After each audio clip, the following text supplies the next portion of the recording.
Welcome to today's Explainer. We're jumping right in to unlock the complex, but honestly deeply fascinating biology of your metabolic health. We're going to break down the exact science of what's happening inside your body on a microscopic level, step by step. Consider this really strange, almost unbelievable paradox. Right now, your cells could be starving, even if you are standing in a literal sea of sugar. I know, it sounds completely counterintuitive, right? It's this weird state where your system is absolutely flooded with fuel, yet your cells are literally crying out for nourishment. So, to demystify how this actually happens, here's our roadmap for today. 1. The gatekeeper, understanding insulin. 2. When the system breaks down. 3. Symptoms by biological sex. 4. Measuring insulin resistance. And 5. Reversing the condition naturally. Section 1. The gatekeeper, understanding insulin. Let's start at the source of a perfectly balanced metabolic system, the pancreas. Before we can even talk about insulin resistance, we've got to know what insulin actually is. Essentially, it's a peptide hormone, which is just a tiny chemical messenger made of a chain of amino acids. It's manufactured and secreted by your pancreas, that leaf-shaped organ sitting right behind your stomach. And if we zoom way in, deep inside the pancreas, we find these clusters called the islets of Langerhans. That's where the beta cells live. These beta cells are amazing. They basically act as real-time glucose sensors, releasing insulin straight into your bloodstream the second they detect rising blood sugars from whatever you just ate. Think of your cells as high-security vaults. They desperately need glucose for fuel, but that sugar absolutely cannot cross the cell membrane on its own. It needs a key, and that key is insulin. So step 1, insulin binds to the outer cell receptor. Step 2, this sets off a chemical signal that makes glucose transporters, specifically these proteins called GLUT4, rise right to the surface. And step 3, the cell membrane gate physically slides open, letting glucose pour inside safely. Once those gates are opened, your body is just incredibly efficient at distributing that energy. A chunk of it goes straight to your muscles for immediate, usable energy. Another chunk is sent over to your liver, where it gets packed away and stored as glycogen for later. And finally, any leftover glucose that your muscles and liver just don't need right then, that gets directed to your fat tissue for long-term storage. When this is working right, it's a beautifully balanced, harmonious system. Section 2. When the system breaks down. Because, let's be real, our modern environment constantly disrupts this harmony. Imagine someone leaning on a doorbell so it's ringing constantly, all day long. Eventually, the person inside gets so incredibly annoyed, they just throw on noise-canceling headphones to block it out completely. Well, that is exactly what your cells do when they face chronic overstimulation. Thanks to processed sugars, constant snacking, or just inactivity, your pancreas is out there constantly ringing the doorbell with more and more insulin. Over time, those cell receptors literally desensitize. They put on the headphones, they just stop responding to the key, and the lock becomes jammed. With the cellular gates jammed shut, sugar starts piling up in the blood. Your pancreas senses this danger and just panics. It starts working overtime, using brute force, pumping out massive amounts of insulin just to shove a tiny bit of sugar into those resistant cells. This creates a state known as hyperinsulinemia. And here's the truly dangerous part. For a while, this brute force method actually works. Your blood sugar levels on a standard lab test might look totally normal.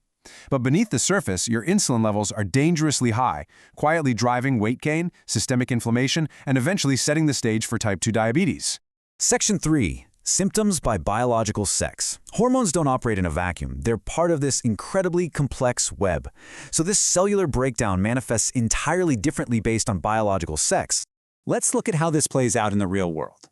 In females, high levels of insulin overstimulate the ovaries, which causes them to produce excess androgens, or male hormones. This is actually a primary driver behind PCOS, leading to irregular cycles, severe acne, and hirsutism, which is excess facial hair growth. In stark contrast, hyperinsulinemia in men suppresses luteinizing hormone, causing a really significant drop in testosterone.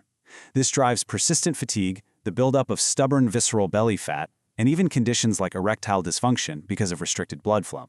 Now, while the hormonal cascades differ, there are some major shared physical warning signs anyone might experience when their metabolic locks are rusted shut. These include acanthosis nigricans, which are these dark velvety patches of skin that often pop up in body folds like the neck or armpits. You might also notice an influx of skin tags, deal with chronic brain fog, or get these intense, overpowering cravings for sweets right after you've eaten a massive meal, simply because the energy from your food is locked out of your cells. Section 4. Measuring insulin resistance. So, If we know what it looks and feels like, how do we actually prove it's happening? If you go in for a routine checkup, your doctor's probably going to measure your fasting blood glucose and your HbA1c. But remember our panicking, brute force pancreas? Those standard glucose numbers only rise after your pancreas is exhausted and actually starts failing. To catch this early, while you can still easily manage it, you absolutely must measure your fasting insulin. When you have both your fasting glucose and your fasting insulin numbers, you can calculate what's called your HOMA-IR score. It's just a simple math equation. You multiply your glucose by your insulin and divide by 405. A HOMA-IR score above 1.9 means early insulin resistance. A score above 2.9 means significant insulin resistance. This is the exact metric that reveals the real truth about your metabolic health. You might have also heard people in health circles talk about a peptide calculator or a C-peptide test to check pancreatic function. Let's demystify how that works biologically. Step 1, when your pancreas makes insulin, it starts by making this larger precursor molecule called proinsulin.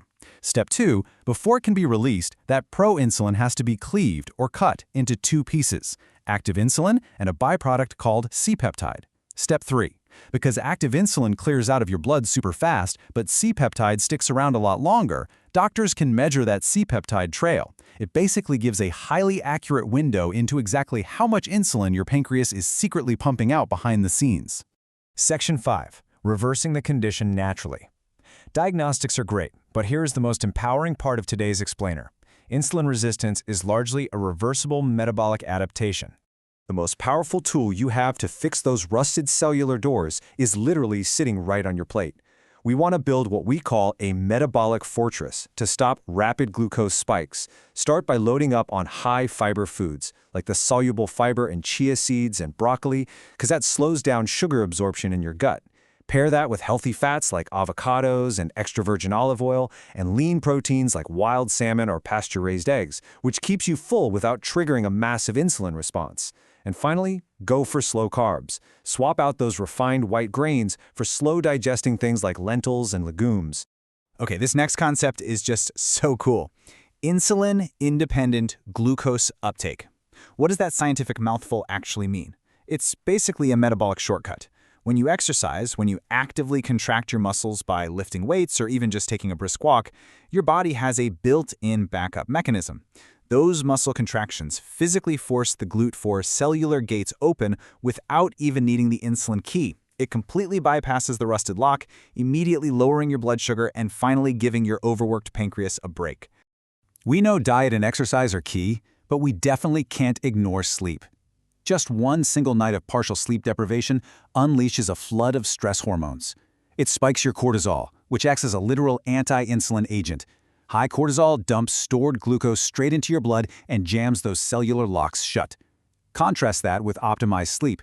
When you actually get a full night's rest, your cortisol stays low, which creates this incredibly safe environment for your cell receptors to naturally reset and regain their sensitivity to insulin. So, bringing all this science together, here is your practical reversal protocol.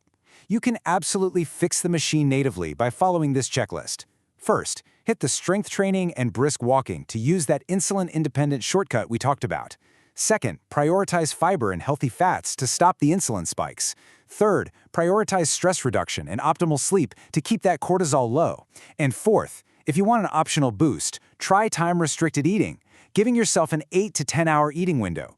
That gives your body these nice extended daily periods of very low insulin, allowing the cellular locks to fully repair themselves. We've covered a ton of really fascinating biology today. The big takeaway? Your body is incredibly resilient and has a profound ability to heal its own metabolic locks, as long as you give it the right environment. So, armed with all this new knowledge, what will your next meal and movement be? Thanks so much for joining me on this explainer. Stay curious and take charge of your metabolic health today.